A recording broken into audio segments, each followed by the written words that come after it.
So I don't think anybody goes into playing a Slava game intending to brawl, but every once in a while, the situation just comes up and you're forced into it. So playing a Slava at close range is certainly not advised, but it's actually surprising how well this ship can do at closer range. Yes, it doesn't have the health, yes, it has the overmatchable bow and stern, only 32mm deck plating, and around 70 less millimeters of armor on the Citadel. A lot of downsides compared to the Kremlin. One upside, though, is your AA does not get blown off your ship instantly, so you're much better against carriers in a Slava. Probably one of the better battleships in the entire game. You build for AA on this ship, and you're probably going to be shredding planes pretty well.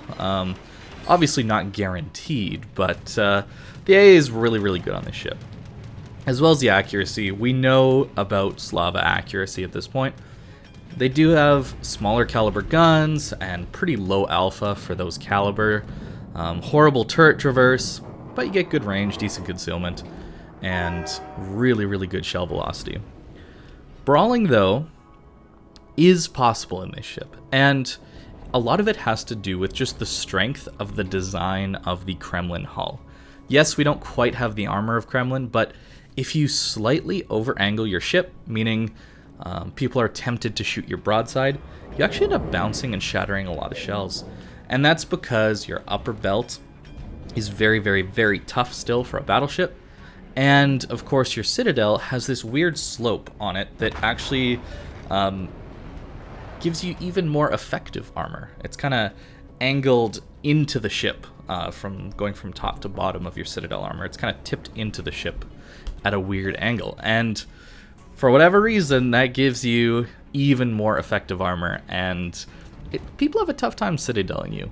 Of course, when you're flat broadside, pretty easy to citadel, but it's doable. Definitely don't recommend it, though. Don't buy Slava thinking you're going to brawl, but this is a decent example of a game where I do okay. I didn't quite play everything correctly, but that's alright, right? We're never going to get everything perfect every single match. Slava, of course, one of the only ships that's actually able to citadel something like a Kremlin at longer ranges. The flat arcs, as well as the crazy pen, give you the ability to go through that oddly shaped or oddly angled citadel plating, as well as the just massive amount of armor overall. Something that I've been harsh on the Slava for is that it's really bad against angled targets. And yeah, it's not amazing against angled targets, but every once in a while you can get a lot of superstructure pens, especially into a lot of these battleships these days.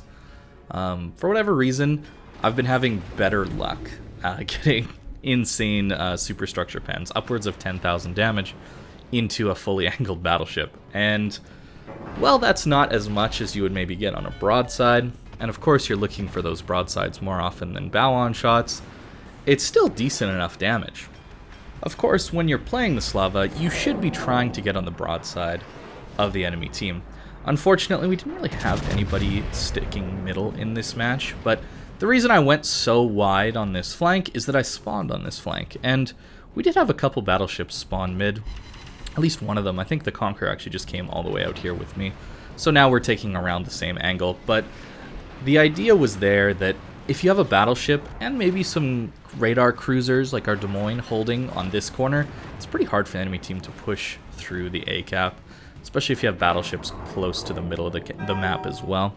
And, you know, DD's harassing around. It's really difficult actually to push through this side of the map because you really have to expose yourself to at least one of those battleships, some of those cruisers. Unfortunately, our Des Moines is about to reverse broadside out to a Petro, and he was probably dead anyway, so it's fine. We're about to get overrun. Conqueror is going to turn out showing flat broadside to battleships, and, well, since Conqueror's got its Citadel raised, it's definitely going to take some pain there. So we're about to get overrun by a Petro, an Ohio, and a Kremlin, and, well, potentially a Shimakaze yet too, I think. There's a lot coming our way.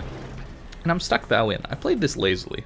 Honestly, the correct way to play this would have definitely been to play this stern in, angled away, ready to kite. That way I could maybe reach the island in I2. For those of you that watched my part 2 how to cruiser kind of guide, you'll know that I talk about islands that you should take as starter islands, and then there's fallback points, right? Places of retreat. And I2 is a surprisingly strong island to retreat to in a battleship or a cruiser, because it's very difficult to dig someone out of that island, and if you want to go dig someone out of that island, you have to show flat broadside to all the guys in mid. But there you go, a great example on the Ohio of getting around 10,000 damage to kill him through his superstructure. Not the easiest thing to do for a Slava, but it's definitely doable. Another great thing about having accurate guns is being able to hit a lot of shells on a DD. So I'm not 100% sure this guy's dead, but I'm pretty confident I'm going to kill him. And that's really, really, really nice in a battleship. A lot of times, you're just going to miss, and that's just the way Battleship goes. All the downsides of Slava are real and fair and very frustrating. The survivability just isn't great.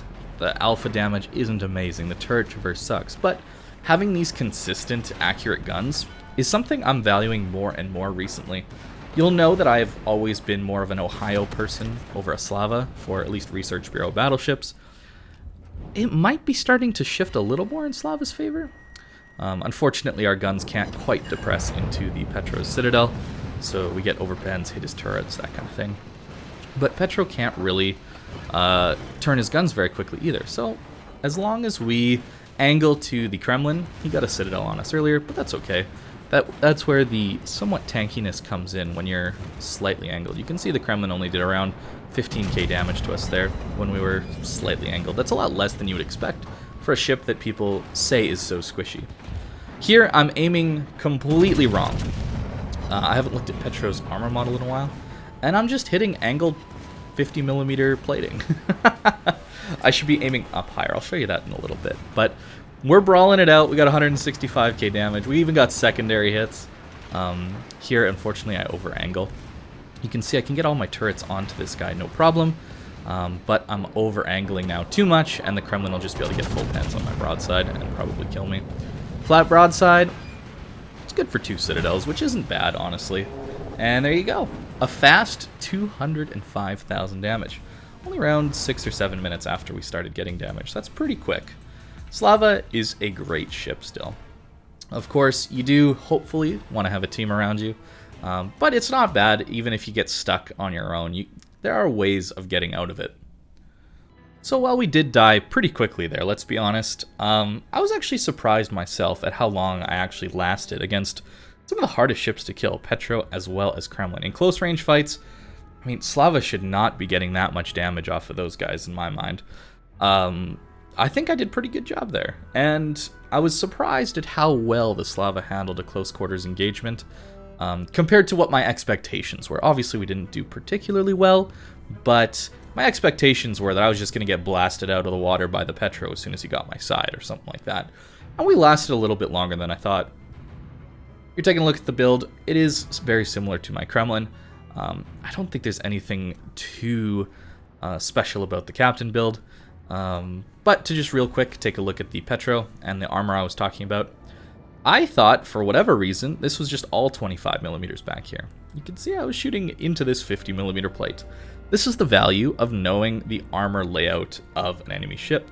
I would have done far more damage to the Petro if I had just aimed up into this area.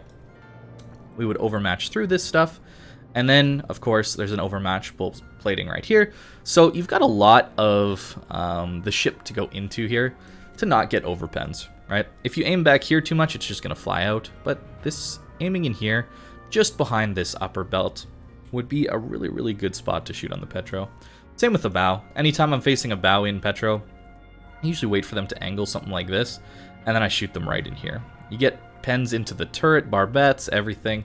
You can do some huge damage. I think I've done over 20k into the bow of a Petro. That's at close ranges when you can guarantee a lot of shells. But still, they're not invincible at closer ranges, but you just gotta know where to shoot.